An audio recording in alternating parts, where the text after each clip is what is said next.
13 اور 14 اگست کو P T I کے جو ورکرز گرفتار ہوئے ان کے وکیل مروت صاحب کیسے بن گئے ہیں؟ آپ کی کچھ اور قانونی ٹیم کو ان کے لیے کام کرنا ہونا چاہیے تھا.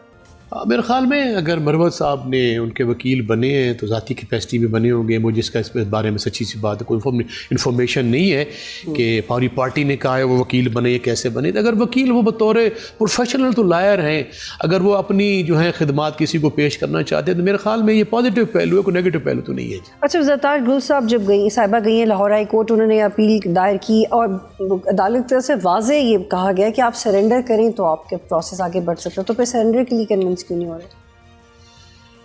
یہ جو سزائیں دی گئی ہیں یہ بڑا اہم نقطہ ہے اور بڑا باریک نقطہ ہے, اور میں سمجھتا ہوں کہ یہ اس رجیم کا سب سے سنگین ترین نقطہ ہے جو آپ نے میرے سے کوشچن نہیں. پھر آپ لوگ راہداری, میں صرف سمجھنا چاہ رہی ہوں, آپ لوگ راہداری ضمانتوں کی طرف بھی نہیں جا رہے؟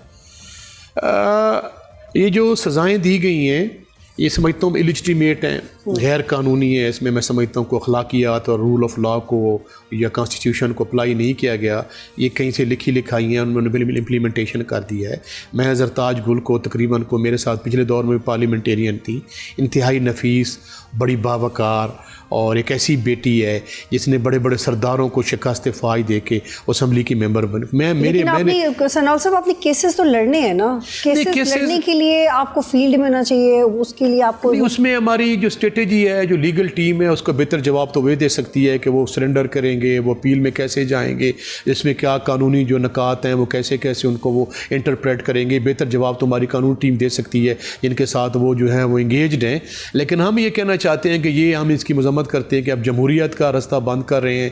آپ نے پہلے ہمیں گولیاں ماری, ہمارا مینڈیٹ چھینا. لیکن آپ ضمنی الیکشنز نہیں لڑ کے اپنے لیے مزید رستہ بند کریں, فیصلہ نہیں. اس میں خان صاحب کا ایک ہمارے پاس آیا ہے, لیکن اس میں ہماری پارلیمنٹری پارٹی میٹنگ بھی ہوئی ہے اور ہمارا ایک اس پہ بڑا میں سمجھتا ہوں ایک بڑا موقف ہے کہ ہم یہ سمجھتے ہیں کہ آئینی طور پہ جو ہمیں اور جمہوری طور پہ اور قانونی طور پہ ہمیں الیکشن کنٹیسٹ کرنے چاہیے. یہ آپ کی پارٹی پالیسی ہے؟ نہیں پارٹی, یا آپ ابھی بات کر رہے ہیں؟ میں عرض کر رہا ہوں, میں اگر مجھے ایک موقع دیں گے تو میں پلیز تو کلیئرٹی آ جائے گی. اس میں یہ ہے کہ خان صاحب نے ہمیں کہا ہے کہ آپ الیکشن وہاں سے پیغام آیا ہے, لیکن ہماری جو پارلیمنٹری پارٹی میں جو نیگوسیشن ہوئی ہے, جو ہماری کنسلٹیشن ہوئی ہے, وہ یہ ہوئی ہے کہ دیکھیں کہ 85 میں بی بی صاحبہ نے اور ایم آر ڈی نے بائیک آؤٹ کیا تھا, تو اس کو بڑے اس کے کمپلشنز, اس کو بڑے ریپرکشنز ہوئے تھے پیپلز پارٹی کے. پھر 2008 میں خان صاحب نے الیکشن کنٹیسٹ نہیں کیا. پولیٹیکل فورس جو ہے, جو ہمارا جو ایجنڈا ہے رول آف لا کا, سپرمیسی آف لیکن آپ کب تک ڈیسائیڈ کریں کہ آپ نے الیکشن لڑنا ہے نہیں لڑنا؟ یہ تو دیکھو ہمیں کو خان سے ملاقات کرنے دیں گے. ہمارے ٹیوزڈے کو لائر جاتے اور فیملی جاتی ہے. اگر اس دوران الیکشنز ہو گئے تو جمعرات کو ہمارے رفقا جاتے ہیں. ہم جو ہماری جو پارٹی کا موقف ہے, جو پارلیمنٹیرین کا موقف ہے, ہم خان صاحب تک ہم پہنچ پائیں گے. خان صاحب کے ساتھ وہ ہوگا تو فیصلہ تو پھر خان صاحب کا یہ جو حتمی ہے, ورنہ مس بھی ہو سکتے ہیں. خان صاحب کا فیصلہ نہیں ہو سکتا. آخری سوال, قومی اسمبلی کا نیا اپوزیشن لیڈر کون بن رہا ہے؟ انشاءاللہ تعالیٰ مجھے کبھی یقین ہے عمر ایوب خان صاحب بحال ہو جائیں گے.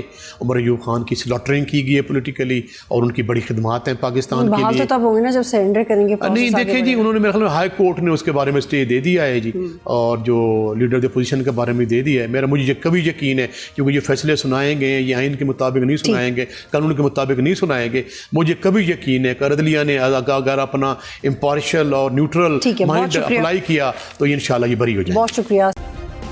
سبسکرائب کریں اور بیل دبائیں تاکہ کوئی خبر رہ نہ جائے.